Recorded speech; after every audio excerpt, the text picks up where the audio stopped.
추석 명절을 맞아 가족과 관련된 메시지를 전할까 고민하다 과거 사역하는 교회에 주로 가정의 메시지가 전해지는 5월이 되면 교회를 자주 나오지 않았던 이혼한 집사님의 생각이 나서 계속 히브리서 강해를 이어가도록 하겠습니다.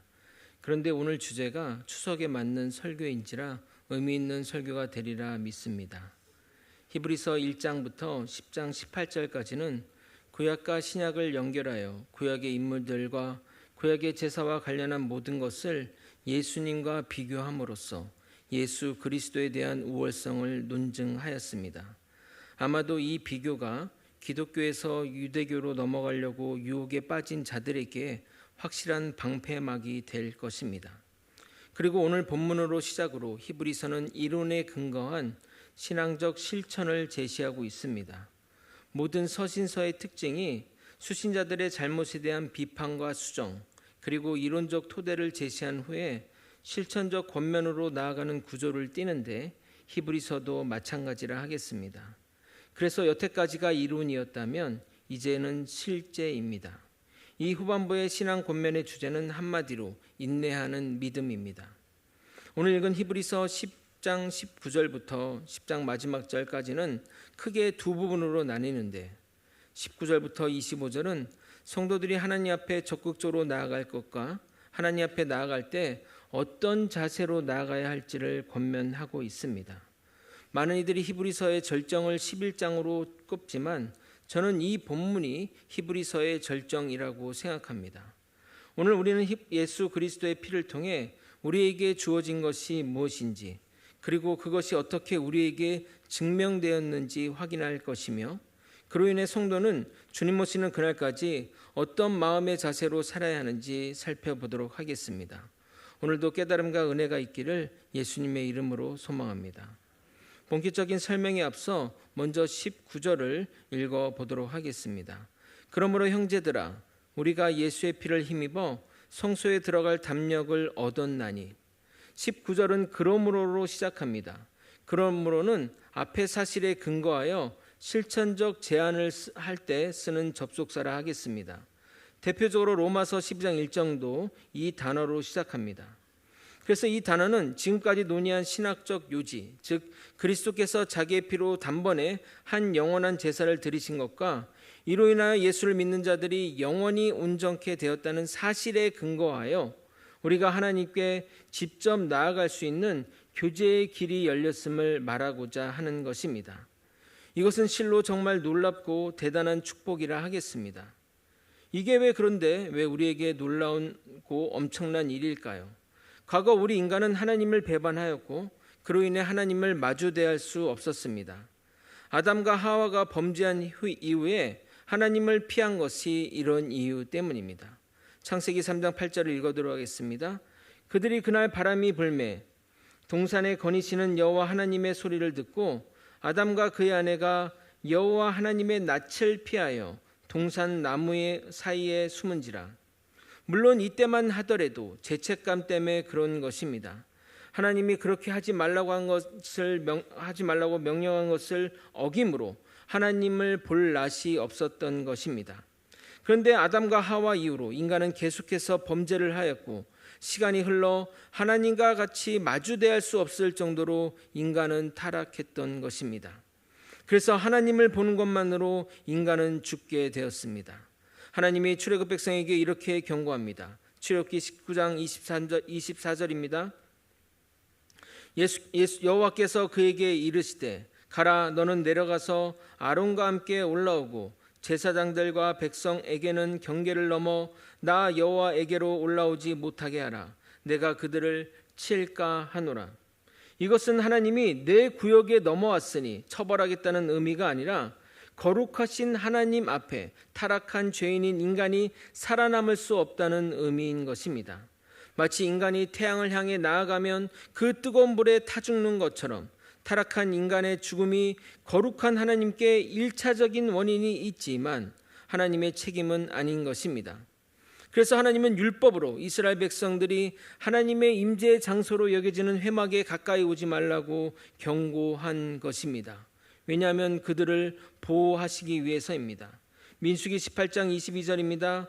이후로는 이스라엘 자손이 회막에 가까이 하지 말 것이라 죗값으로 죽을까 하노라. 그래서 그리스도가 오시기 전에는 지상 장막의 지성소는 일반인은 말할 것도 없고 제사장도 함부로 출입하지 못했습니다. 오직 대제사장만 1년에 한 번 대속죄일에 자신과 자신의 가족의 죄를 속죄한 제사를 드린 후에 들어갈 수 있었습니다. 레위기 16장 2절에 이렇게 말합니다.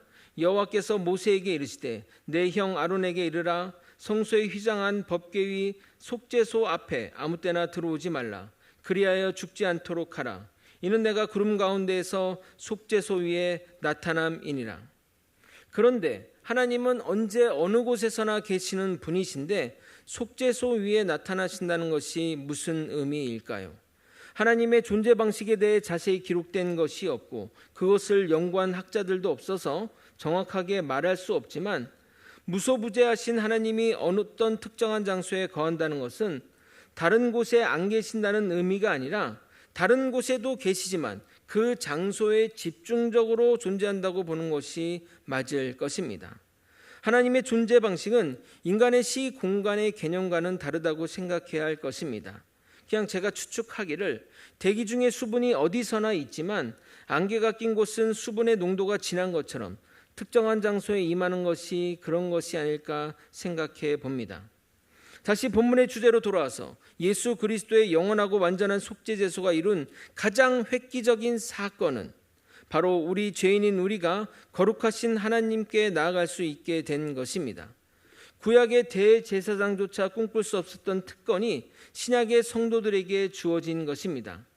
구약의 백성들은 실체가 아닌 모형에서도 자유롭게 출입할 수 없었는데 신약의 성도들은 모형이 아닌 실체에 언제든지 제사장이나 대리인을 통하지 않고 직접 하나님께 나아갈 수 있으니 얼마나 이 놀라운 축복이냐 이 말입니다. 복음이 예수 그리스도에 의해서 대중화된 것입니다. 이 내용을 다른 관점으로 한번 이야기해 보도록 하겠습니다. 경제학에서 쓰는 용어 중에 정보의 비대칭성이라는 용어가 있습니다. 정보가 일정하게 제공되지 않음으로 인해 정보를 가진 자들은 부와 권력을 가지는 현상을 말합니다. 소수만 접할 수 있는 정보를 가지고 내부자 거래와 같은 부정을 통해 경제적 부를 취하는 것을 신문이나 영화 드라마 소재로 여러분도 보았을 것입니다. 예를 들어 회사에 고급 정보가 있다면 주식을 사면 되고 회사에 안 좋은 일이 있으면 주식을 팔면 되는 겁니다. 회사 관계자는 이러한 정보에 빠르게 접근하지만 외부의 사람들은 뉴스로 나온 후에야 알게 되는 경우가 많습니다. 그러나 지금 시대는 오히려 너무나 많은 정보가 노출되다 보니 어떤 정보가 유익한 정보인지 분석해내기 어려울 정도입니다. 이단 사이비들은 이런 정보의 비대칭성을 이용하여 성도들을 미혹하니 우리는 주의를 기울여야 합니다. 이러한 정보의 비대칭성으로 인한 문제가 기독교 역사에도 있었습니다. 종교개혁의 성과는 기독교 카톨릭의 부정부패를 근절하고 새로운 개혁을 통해 믿음, 복음, 성경 중심으로 돌아간 것에 큰 의미를 두어야 할 것입니다. 그러나 제가 생각하는 종교개혁의 가장 큰 치적은 바로 성경의 번역입니다. 이 성경이 모든 성도들에게 주어졌기 때문에 종교개혁이 계속 지속될 수 있었던 겁니다. 종교개혁 전까지는 성경은 당시 쓰지 않는 언어인 라틴어로 되어 있어서 대부분의 사람들은 성경의 내용을 무엇인지 읽을 수도 없었던 것입니다. 일부 사제만 성경을 읽을 수 있어서 가장 심하게 정보 비대칭성이 발생하였습니다. 그러므로 사제가 성경에 이렇게 쓰여져 있다고 말해도 성도들은 확인할 수 없으니 믿어야 했던 겁니다. 그래서 마틴 루터가 종교개혁을 단행하고 가장 먼저 한 것이 라틴어 성경의 독일어 번역입니다. 그리고 그 당시 인쇄기술이 발달하여 성경이 엄청나게 보급되었습니다. 이후에는 영국과 프랑스에서 자국어 성경이 번역되어 유통되므로 하나님의 말씀이 모든 이에게 주어지게 된 것입니다. 그래서 저는 종교개혁의 성경 번역이 예수님이 성소에 들어간 사건과 비견된다고 생각합니다. 예수님의 희생으로 인해 우리가 담대히 하나님 앞에 직접 나아갈 수 있었던 것처럼 성경 번역으로 인해 누구나 쉽게 성경을, 누구나 쉽게 하나님을 접할 수 있었던 것입니다. 그러나 여러분, 이것이 끝이 아닙니다. 이제 우리가 더 노력해야 할 일은 성경을 잘 해석하는 문제입니다. 성경은 결코 쉬운 책이 아닙니다. 한글로 쓰여 있지만 여러분 어떻습니까? 읽고 나고 돌아서면 무슨 말인지 기억이 잘 안 나는 게 바로 성경입니다. 그렇기 때문에 성경은 반드시 공부하며 읽어야 합니다. 지금 이단들이 판을 치는 이유도 여기에 있습니다. 성경에 대한 공부를 안 하니 성경을 가지고 장난을 쳐도 모르는 것입니다. 이단들은 매일매일 다양한 방법으로 사람들을 어떻게 속일까 연구합니다.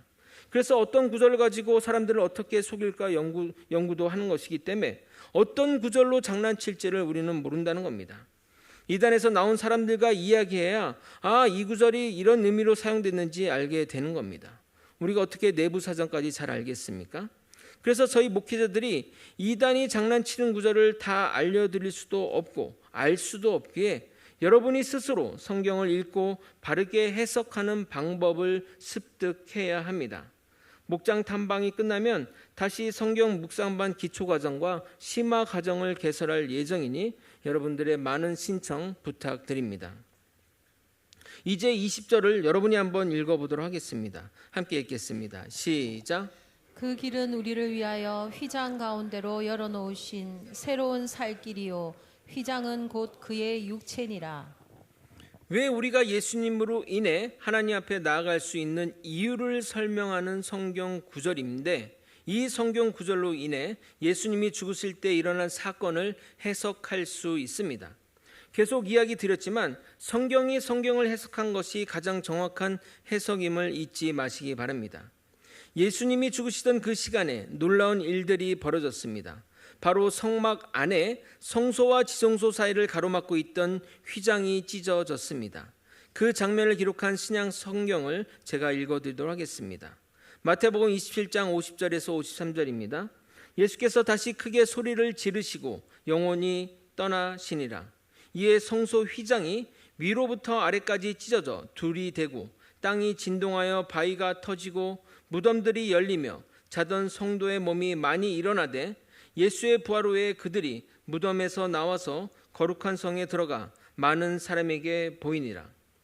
만약 이 히브리서의 기록이 없었다면 우리는 지진으로 인해 성소의 휘장이 찢어졌구나 생각했을 것이고 그것의 의미와 내용을 몰랐을 것입니다. 그런데 여러분 자세히 생각해 보면 지진이 일어난다고 성소의 휘장이 위에서 아래로 찢어진다는 것은 말이 안 됩니다. 휘장은 위에만 걸려있지 아래는 그냥 내려있는 것입니다. 우리가 생각하는 커튼이라고 생각하시면 됩니다. 가운데가 위에서 아래로 찢어지려면 지진이 아니라 하늘이 갈라져야만 가능한 것입니다. 그리고 그 당시 휘장은 두께만 거의 9cm에 가까워 날카로운 칼로도 찢어지지 않았습니다. 그래서 그 휘장을 위로 올리는 데만 수백 명이 동원될 정도였습니다. 그러므로 예수님이 돌아갔을 때 휘장이 위에서 아래로 찢어진 것은 자연현상에 의해 생긴 사건이 아니라 무엇인가 상징하는 이적인 것입니다. 지성소를 굳게 가리고 있던 튼튼한 그 휘장을 초자연적인 능력으로 찢어버리신 것인데 그럼 누가 이것을 찢으신 것일까요? 하늘에서 찢으실 수 있는 분은 하나님뿐이십니다. 아닙니까? 이게 정말 중요한 내용입니다. 위에서 찢어야만 둘로 나뉘게 됩니다. 이런 사실은 우리에게 두 가지 중요한 사실을 전해줍니다. 첫째, 저자가 본문에서 말하고 있는 것처럼 이는 그 휘장이 예수 그리스도의 육체를 상징하는 그림자였다는 사실입니다. 그래서 예수님의 육체가 십자가에서 실제 찢기자 그림자였던 휘장 역시 찢겨져 버렸던 것입니다. 둘째, 지성소를 가로막는 휘장이 찢어짐으로 지성소에 접근이 허용된 것처럼 그리스도의 육체적 죽음은 성도가 하나님께 접근할 수 있는 길을 제공한다는 의미를 포함하고 있습니다. 그래서 예수님이 새로운 살 길이 되셨다고 말하는 겁니다. 이 길은 예수님이 여신 것이고 예수 그리스도 본인이 길이라는 의미입니다. 예수님은 평소 제자들에게 본인에 대해 이렇게 말씀하셨습니다. 요한복음 14장 6절입니다. 예수께서 이르시되 내가 곧 길이요 진리요 생명이니 나로 말미암지 않고는 아버지께로 올 자가 없느니라.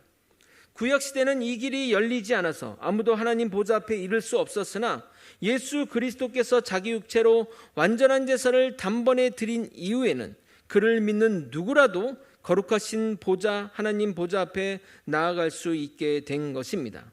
그것을 상징적으로 보여준 사건이 바로 성막과 성소의 휘장이 찢어진 사건입니다. 그래서 모든 사람은 예수 그리스도를 통해서만 하나님께로부터 오는 영원한 생명을 소유할 수 있게 되었고, 하나님 앞에 예수 그리스도의 보혈의 공로로 죄사함을 받게 된 것입니다. 이어지는 본문은 우리를 다시 구약 제사의 현장으로 이끌어갑니다. 지상성소에 인간 대제사장이 있듯이 우리 예수님은 하나님의 집을 다스리는 대제사장이십니다. 섬긴다고 말하지 않고 다스린다고 말한 것은 예수님이 하나님 집의 통치자이자 주관자이심을 말하는 것입니다. 여기서 하나님의 집은 1차적으로 성전을 의미하고 종합적으로는 우주적인 교회를 지칭합니다. 이어서 히브리서자는 예수님의 희생제사가 우리 죄뿐만 아니라 우리의 마음을 깨끗하게 하는 것을 구약 제사의 방식을 빌어 설명하고 있습니다. 22절 상반절을 여러분이 한번 읽어보도록 하겠습니다. 함께 읽겠습니다. 시작.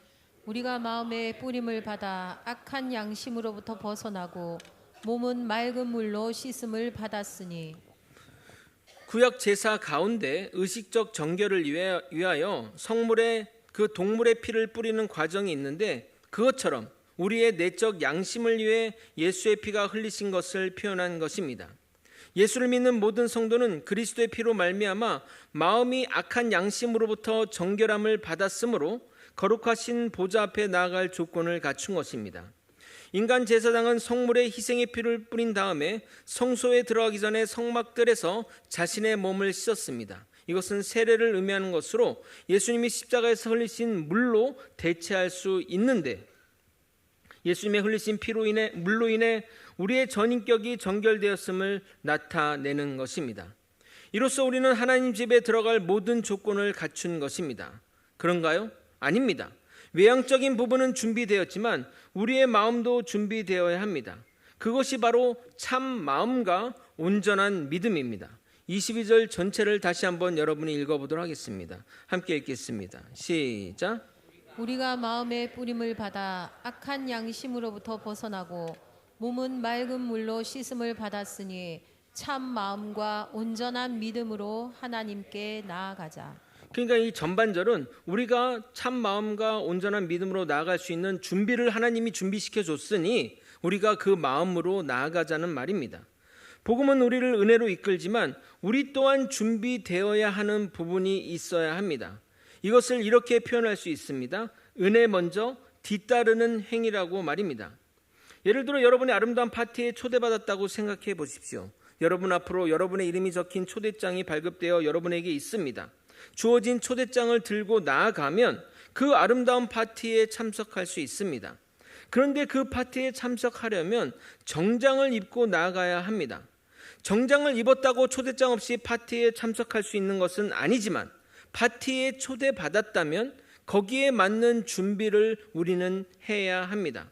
그래서 히브리서 저자는 하나님께 나아가는 자들이 두 가지를 가져야 한다고 강조하는 것입니다. 그것은 참 마음과 온전한 믿음입니다. 먼저 참 마음은 가짜나 불완전 것과 대조되는 참되고 순수하고 성실한 마음을 말합니다.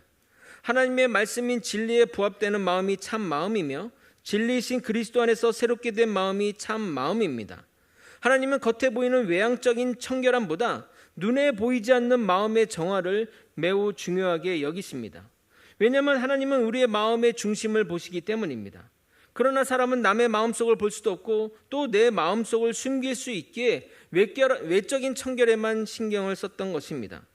그래서 예수님은 평소 제자들에게 사람을 더럽게 만드는 것은 음식이나 씻지 않는 이런 정결 예식이 아니라 마음에서 나오는 것들이라고 말씀하신 겁니다. 마가복음 7장 18절에서 23절입니다. 예수께서 이르시되 너희도 이렇게 깨달음이 없느냐? 무엇인지 밖에서 들어가는 것이 능히 사람을 더럽게 하지 못함을 알지 못하느냐? 이는 마음으로 들어가지 아니하고 배로 들어가 뒤로 나감이라. 이러므로 모든 음식물은 깨끗하다 하시니라. 또 이르시되 사람에게서 나오는 그것이 사람을 더럽게 하느니라. 속에서 곧 사람의 마음에서 나오는 것은 악한 생각, 곧 음란과 도둑질과 살인과 간음과 탐욕과 악독과 속임과 음탕과 질투와 비방과 교만과 우매함이니 이 모든 악한 것이 다 속에서 나와서 그 사람을 더럽게 하느니라. 따라서 그 마음이 새롭게 되지 않은 자들은 결코 하나님께 나아갈 수 없습니다. 이렇게 새롭게 되면 그리스도의 핏부림의 제사를 믿음으로 수용하여 그 변화된 생각과 마음으로 살아갈 때 최종 완성이 되는 것입니다. 그러므로 우리도 또한 주님의 생각과 마음을 닮으려는 노력을 기울여야 합니다. 그럼 온전한 믿음은 무엇일까요? 믿음을 수식하는 온전한의 헬라어 플레로포리아는 온전한 확신 가운데라고 해석이 됩니다. 그래서 원문대로 번역하면 믿음의 온전한 확신 가운데가 정확한 해석이 될 것입니다. 이를 토대로 하여 참마음과 온전한 믿음을 보다 정확히 번역하면 믿음의 온전한 확신 가운데서 참되고 순수한 마음으로가 됩니다. 우리는 여기서 중요한 깨달음을 얻을 수 있습니다. 믿음은 하나님께로 나아가기 위해 요구되는 것으로 그것은 단순히 입술로만 내가 주를 믿나이다 하는 것으로 끝나는 것이 아니라 순수한 마음 가운데 동반되는 온전한 확신이어야 합니다. 정말 믿는다면 확신이 따라오게 됩니다. 그래서 믿음과 확신은 분리되지 않게 온전한 믿음은 확신 가득한 믿음이라 말할 수 있는 것입니다. 무슨 말이냐? 눈에 보이는 것은 믿음이 필요하지 않습니다. 오늘 설교하는 사람이 누굽니까? 저죠? 이것에 대해 믿음이 필요합니까? 믿음이 필요 없죠. 보이는 대로 말하면 되는 겁니다. 그러나 아직 일어나지 않은 일, 보이지 않는 일에는 믿음이 필요한 것입니다. 다음 주 주일 설교 누가 설교합니까? 저요? 확신하십니까? 주일에 담임 목사 설교해왔기 때문에 확신하는 것 아닙니까? 근데 제가 토요일날 복통이 일어나 병원에 응급실에 가면 어떻게 됩니까? 그럼 제가 주일날 설교하지 못하게 되지 않겠냐 이 말입니다. 그런데도 주일날 제가 설교한다고 확신하십니까? 아까보다 마음의 확신이 조금 떨어질 것입니다. 여러분, 제가 요즘 배가 많이 아픕니다. 여름만 되면 종종 이렇게 배가 아파 꼼짝도 못합니다 라고 수요일날 말한다면 여러분의 확신은 더 떨어질 것입니다. 마지막으로 제가 여름에 회를 먹으면 설사를 해서 잘 안 먹는데 토요일날 중요한 약속이 있는데 그때 회를 먹자고 하네요 라고 말했다면 제가 주일날 설교하는 것에 확신하시겠습니까? 제가 지금 말장난을 하는 것이 아니라 믿음이 있다고 하는 것은 확신이 얼마냐에 따라 결정되며 믿음의 강도는 확신의 강도와 동일하다는 것을 보여주기 위해서입니다. 죽으면 천국 간다는 확신이 있다면 죽음도 죽음의 위협도 전혀 두렵지 않게 됩니다. 죽으면 이 땅보다 더 좋은 천국이 있는데 무엇이 두렵겠냐 이 말입니다. 그 전에는 하나님 앞에 죄인인 우리가 나아가면 죽임을 당했습니다. 그러나 이제 예수를 그리스도의 그 보혈의 피를 믿고 확신 가운데 나아가라는 것입니다. 그것을 확신한다면 우리는 아무 의심 없이 나아갈 수 있을 것입니다. 더 나아가 그런 확신이 있으면 우리가 사는 삶의 변화가 일어나게 됩니다. 주님은 신실하시니 우리가 믿는 도리의 소망도 변함없이 믿게 되는 것입니다. 23절을 여러분이 한번 읽어보도록 하겠습니다. 함께 읽겠습니다. 시작. 또 약속하신 이는 미쁘시니 우리가 믿는 도리의 소망을 움직이지 말며 굳게 잡고 22절도 예수의 피의 희생을 통해 우리의 마음이 정결되었으니 참 마음과 믿음으로 나아가라고 했듯이 여기서도 우리에게 약속하신 분이 미쁘시니 우리가 믿는 도리의 소망을 굳게 잡으라고 말하고 있습니다. 하나님이 먼저 일하시고 우리는 그 뒤를 따라가는 구조입니다. 절대 우리 먼저 참 마음과 온전한 믿음을 가지고 믿는 도리의 소망을 굳게 잡으라고 하지 않으시고 주님이 먼저 행하신 다음에 주님이 먼저 일하신 후에 우리에게 요구한다는 사실을 잊지 말아야 합니다. 성경에서 자주 미쁘신이라는 말이 나오는데 실제 그 뜻을 명확하게 아는 분이 많이 없는 것 같습니다. 뭔가 아름다운 말 같기도 한데 이 말은 순수한 우리말로 믿을만 하다는 의미입니다. 다른 말로 신실하시다, 변함이 없으시다 생각하면 됩니다. 결국 믿음의 문제는 신뢰의 문제입니다. 우리를 부르시고 붙드시는 분이 누구인지 신뢰함에 따라 우리의 믿음의 행위가 달라지는 것입니다. 왜 여러분은 헌신하십니까? 왜 여러분은 예배에 나오십니까? 왜 화창한 날에 이 좋은 화창한 날에 밖에 안 나가고 산으로 들로 바다로 안 나가고 이 예배당에 모여 있습니까? 그래서 왜 재미없는 설교 말씀을 듣고 계십니까? 우리를 부르신 분이 하나님이라는 그 믿음과 그 우리의 믿음의 행위가 결코 헛되지 않는다는 확신이 있기 때문 아닙니까? 그것이 바로 믿음인 것입니다. 믿음은 확신입니다. 그래서 우리가 서로를 돌아보고 사랑과 선행을 격려하며 모이기를 패하지 말고 오직 권하여 주님이 오시는 그날까지 모이는 일에 힘쓰는 길로 나아가야 되는 것입니다. 24절과 25절을 읽겠습니다. 함께 읽겠습니다. 시작. 서로 돌아보아 사랑과 선행을 격려하며 모이기를 패하는 어떤 사람들의 습관과 같이 하지 말고 오직 권하여 그날이 가까움을 볼수록 더욱 그리하자. 아멘. 당시 평지의 수신자는 안팎으로 가해지는 핍박과 고난과 탄압으로 인해 있던 믿음도 사라지고 더 나아가 믿음의 행실마저 중단된 상황이었습니다. 그랬기에 더욱 모이라고 서로가 서로를 격려하고 우리가 가는 길이 결코 틀리지 않았음을 확인하자고 말하는 것입니다. 하나님이 우리를 공동체로 부르신 이유는 우리가 험난한 시기에 믿음이 귀하고 믿음다운 삶을 살지 못하는 상황 가운데서도 서로가 서로를 붙들어주며 이 경주를 완주하기를 바라시기 때문입니다. 우리는 서로의 다름을 틀림으로 인식하지 않고 부족한 부분을 서로가 채워가며 하나의 아름다운 공동체를 만들어 가야 할 것입니다. 오늘은 영상을 하나 보고 설교를 마무리하도록 하겠습니다. 영상 한 편 보여주시기 바랍니다.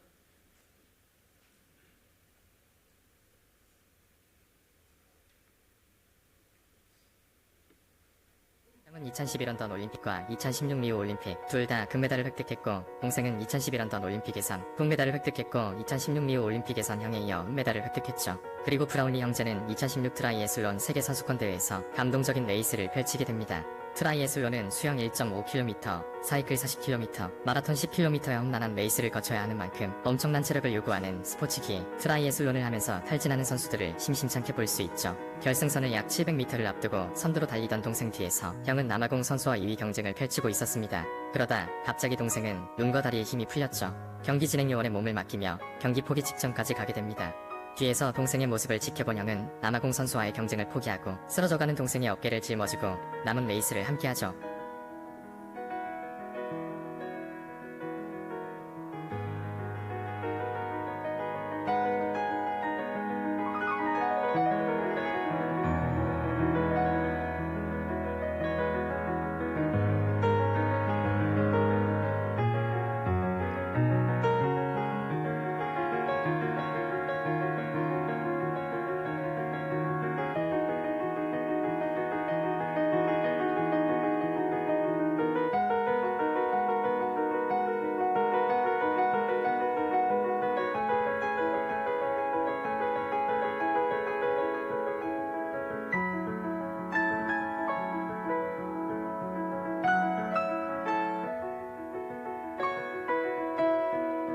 그리고 결승선 앞에서는 동생의 발이 먼저 닿게 하고 자신은 세 번째로 레이스를 마칩니다.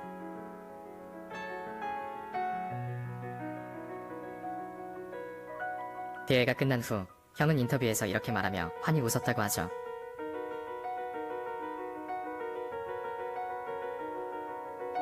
또한 대회가 끝나자마자 병원으로 향한 동생은 SNS에 다음과 같은 글을 남겼다고 합니다.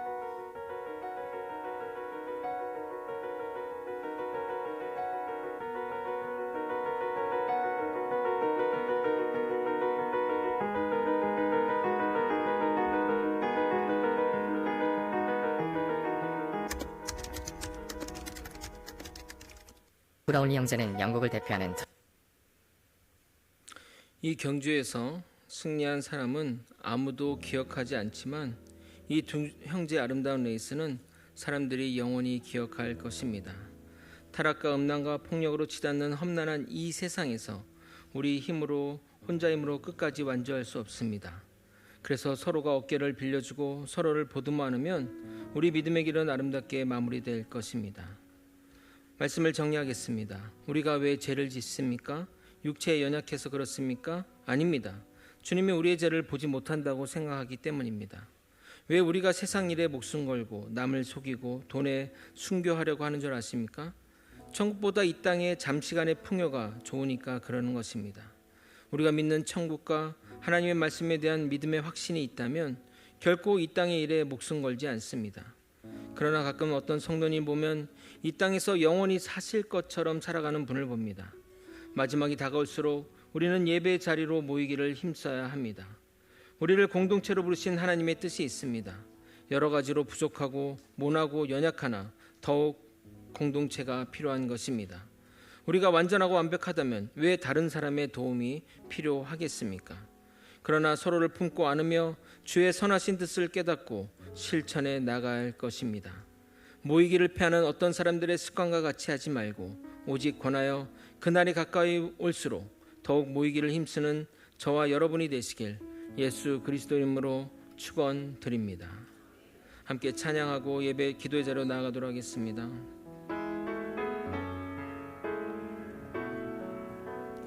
주의 보좌로 나아갈 때 주의 보좌로 나아갈 때에 어떻게 나가야 할까? 나를 구원한 주의 십자가 그것을 믿으며 가네. 주의 보좌로 나아갈 때 주의 보좌로 나아갈 때 나 여전히 부족하나. 나를 품으신 주의 그 사랑 그것을 믿으며 가네. 자격 없는 내 힘이 아닌 자격 없는 내 힘이 아닌 오직 예수님의 보혈로 자격 없는 내 힘이 아닌 오직 예수님의 보혈로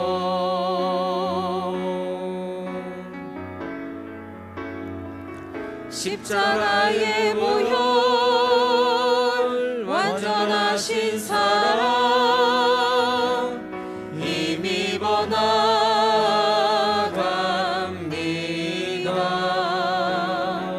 십자가의 보혈 완전하신 사랑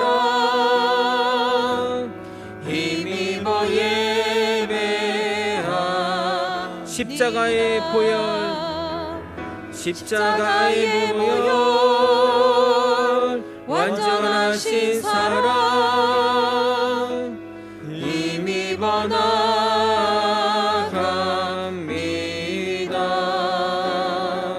십자가의 보혈 완전하신 사랑 힘입어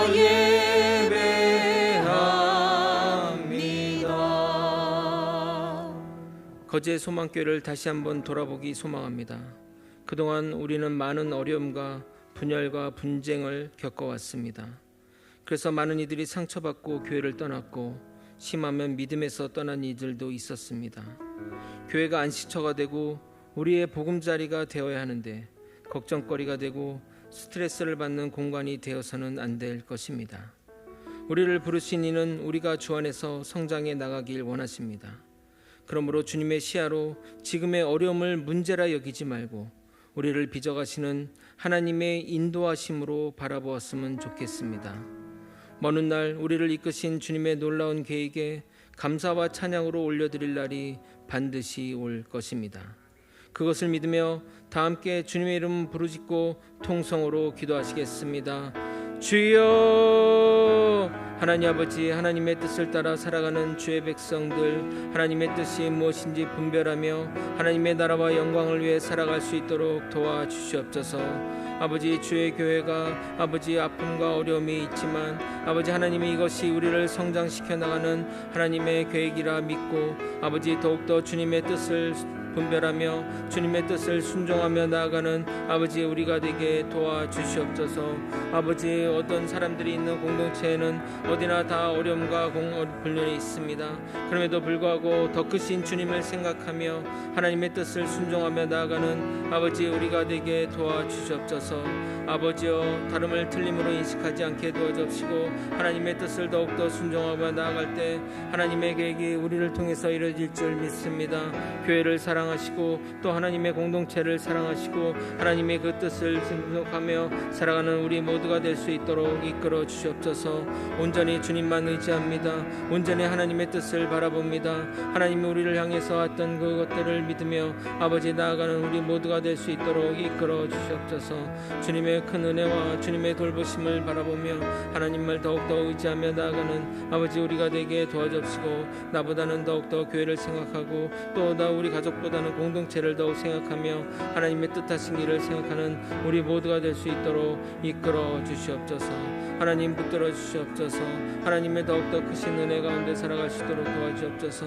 아버지, 추석을 명절 맞아 하나님의 주신 큰 은혜 가운데 살게 하시며 아버지 더욱더 아버지 가족들과 함께 행복한 시간, 하나님이 뜻하신 시간, 하나님의 기쁨의 시간으로 우리를 채워갈 수 있도록 역사하여 주시옵소서. 주님 붙들어 주시옵소서. 주님 인도하여 주옵소서. 주님 동행하여 주옵소서. 함께하여 주옵소서. 사랑이 많으신 하나님 아버지, 추석 명절을 맞아 가족들이, 온 가족들이, 친척들이 모이게 하심에 감사드립니다. 아버지, 이 뜻깊은 추석에 예수 그리스도의 복음을 전할 수 있는 아버지 힘과 능력과 의지를 아버지 우리에게 부어 주시옵소서. 하나님의 복음을 널리 전하며 하나님의 뜻을 실천하며 살아가는 우리 모두가 되게 도와주시옵소서. 아버지, 우리를 공동체로 부르신 하나님의 뜻이 있을 줄 믿습니다. 하나님의 뜻을 생각하며 더 크신 하나님의 계획을 바라보며 살아가는 우리가 되게 도와주시옵소서. 하나님이 핏값으로 사신 우리의 생명과 교회를 위해 살아가는 우리 모두가 될 수 있도록 이끌어 주시옵소서. 이 모든 것 우리 주 되신 예수 그리스도 이름으로 기도드리옵나이다. 아멘.